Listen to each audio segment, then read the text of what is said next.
Mga kapuso, may nakahamba na namang malaki ang pagtaas ng presyo ng mga produktong petrolyo. Ayon sa Department of Energy, ito ay epekto ng tinatawag na oil embargo, yung hindi pagbili ng langis ng ilang bansa mula sa bansang Iran. Nakatutok si Bernadette Reyes. Sa pangatlong State of the Nation address ni Pangulong Aquino, ayon sa ilang industry sources, maaaring magkaroon ng ikatlong bagsak ang magkakasunod na dagdag singil sa petrolyo. Hanggang 2 pesos daw ang maaaring dagdag singil sa kada litro ng unleaded gasoline. Hanggang 1 peso at 25 centavos naman sa diesel. Dismayadong Transport Group.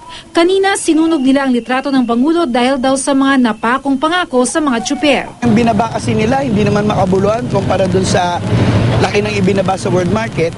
Kaya nagtaas naman sila, mas malalaki yung increments ng pagtaas kaysa doon sa increments ng pagbaba. Ayon sa Department of Energy, sadya raw mataas ang benta ng langis sa world market dahil sa lumalalang kaguluhan sa Middle East.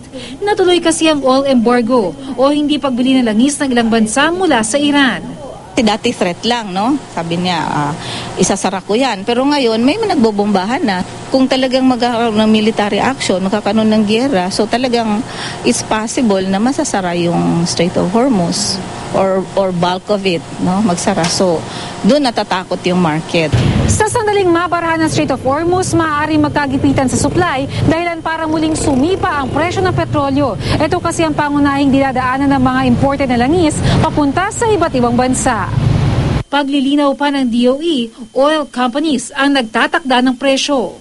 Kaya huwag raw sana sila ang sisihin. Ang minimake sure lang ng DOE is that kung ano man yung i-reflect nila is naaayon sa galaw sa international market. Handa raw ang grupong piston na maglunsad ang welgang bayan sakaling magtuloy-tuloy ang pagsipa ng presyo. Pero hindi lahat gustong sumali sa welga. Abala pa sa amin yun eh. Paano ho kaya kayo makakabawi-bawi na lang? Magsisikap na lang ho para kumita. Kasali kami sa Tigil Pasada. Paano yung kita nyo para sa araw na yon? Di ba, sakripisyo na namin. Bernadette Reyes, Nakatutok, 24 Oras.